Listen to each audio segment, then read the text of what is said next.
रावणाने शनिदेवाला का कैद केले? शनी व्रताची कथा. रावण हा अत्यंत पराक्रमी योद्धा होता. तिन्ही जगाचा स्वामी बनण्याची त्याची महत्त्वाकांक्षा होती, ज्यासाठी त्याला केवळ सैन्यच नाही तर पुत्र देखील इच्छित शक्तींनी सुसज्ज हवा होता. त्यासाठी त्याने सर्व ग्रह नक्षत्रांची स्थिती बदलली. त्यामुळे त्रिलोकात एकच हाहाकार माजला. त्याच्या शक्ती आणि पराक्रमासमोर बहुतेक ग्रहांनी पराभव स्वीकारला.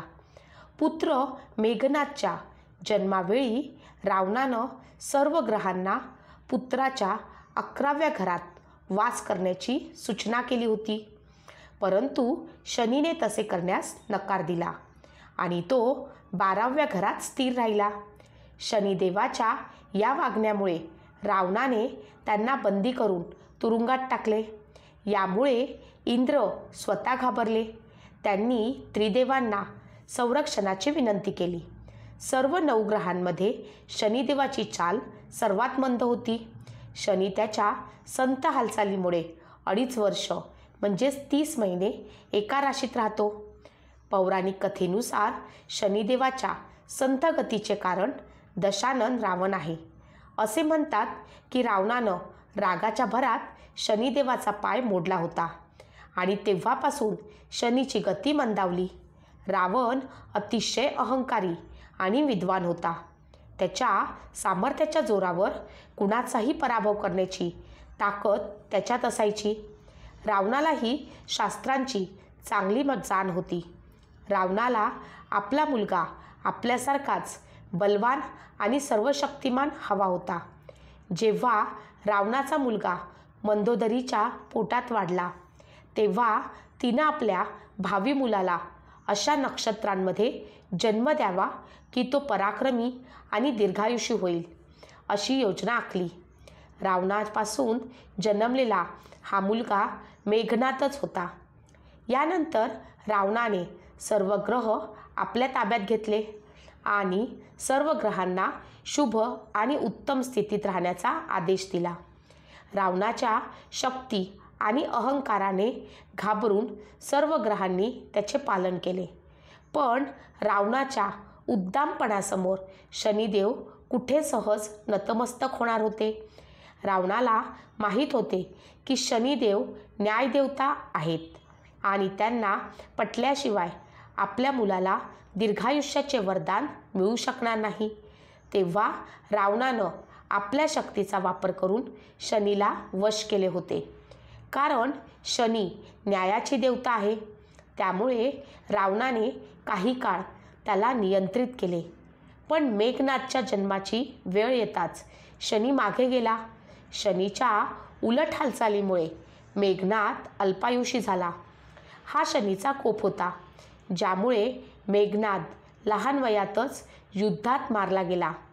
जेव्हा रावणाला शनी प्रतिगामी असल्याचे कळले, तेव्हा त्याला राग आला आणि त्याने तलवारीने शनीच्या पायावर वार केले. या दिवसापासूनच शनीची चाल संथ झाली. पौराणिक कथेनुसार रावणाने शनिदेवाला आपल्या शक्तीने वश केले होते. ते शनीला आपल्या सिंहासनाजवळ पायाखाली ठेवत असे. काही काळानंतर त्यांनी शनीला तुरुंगात टाकले. जेव्हा हनुमान माता सीतेच्या शोधात लंकेत आले, तेव्हा त्यांना भगवान शनिदेव तुरुंगात कैद झालेले आढळले. त्यानंतर हनुमानजींनी शनिदेवाला मुक्त केले. मुक्त झाल्यानंतर शनिदेवानं हनुमानजींचे आभार मानले आणि त्यांच्या भक्तांवर विशेष कृपा ठेवण्याचे वचन दिले. शनिदेवाला न्यायदेवता म्हटले जाते.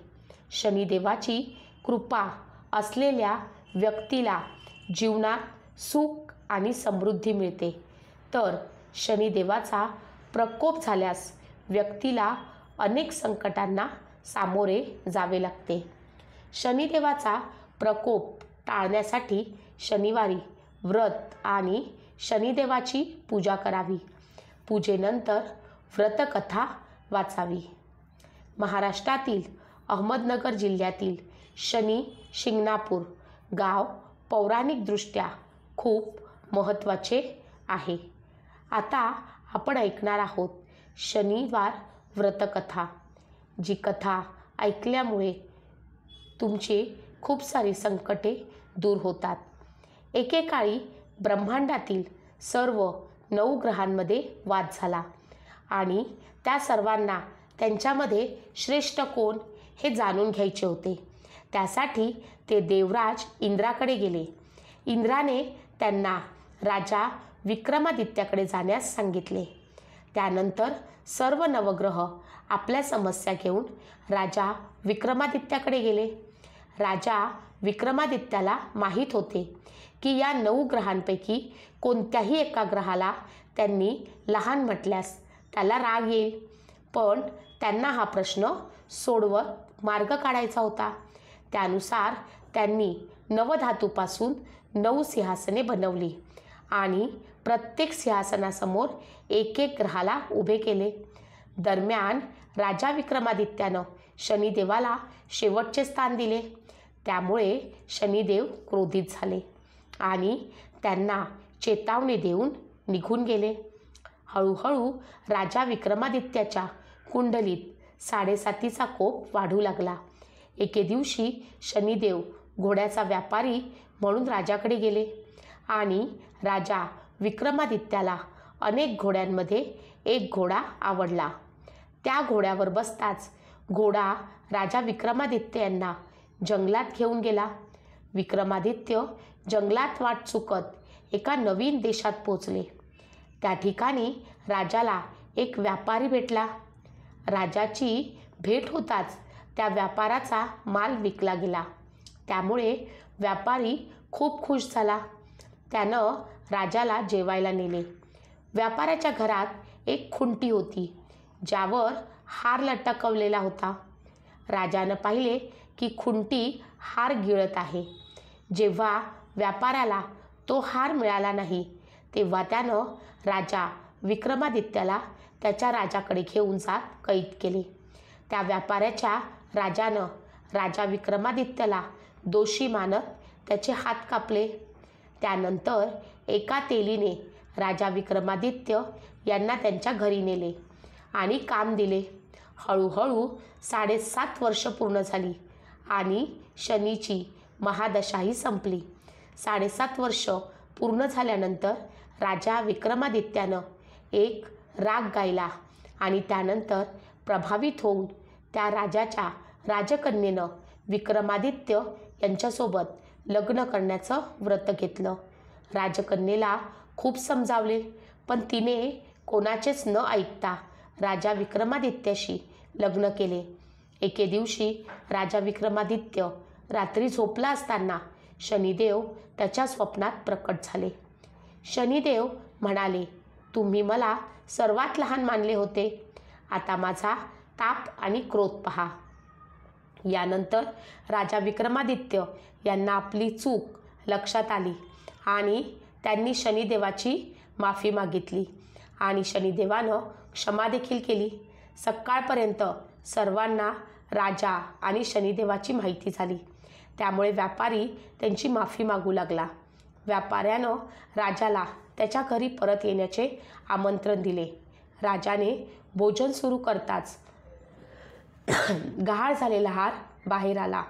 त्यामुळे राजा विक्रमादित्यानं चोरी केली नसल्याचे सर्वांना समजले.